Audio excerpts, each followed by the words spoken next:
Duke cilësuar si demonstratën e njerëzve të zakonshëm, ku opozita do të jetë thjesht një pjesëmarrëse si gjithë të tjerët, kreu i Partisë Socialiste Edi Rama i kërkoi kryeministrit Berisha të largohet për t'i hapur rrugë si shtai qeverisë që punon për popullin dhe jo anasjelltas.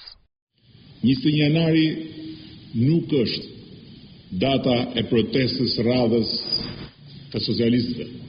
po dita e demonstratës së njerëzve të zakonshëm të këtij vendi, socialist e demokrat apo pa parti, burra e gra, të moshuar e të rinj, që nuk e pranojnë degenerimin e atij bloku të pislëqeve që mban në dorë qeveria, që të ketë shtet për qytetarin shqiptar, duhet dalë në demonstrat në 21 janar. Për liderin e opozitës, ndryshimet aktuale në kabinet s'janë gjë tjetër veç se një truk i rëndomt për të mbajtur në këmbë atë që Edi Rama i quajti ngrehin të korrupsionit. Dhe përpiqet, edhe pse duke u përpëlitur, ta hedh lumin, duke zëvendësuar agajin e korrupsionit me qehajajin për të mbajtur në këmbë një koalicion kusarie e matrapazllëku, të cilë Saliu paturpsisht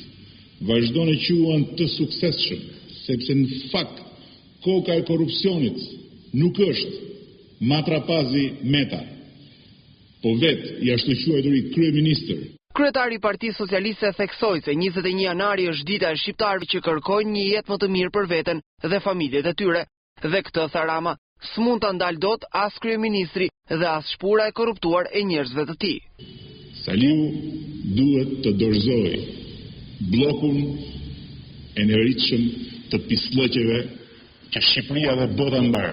e pa me sy në dorën e një qeverie të marrë fund.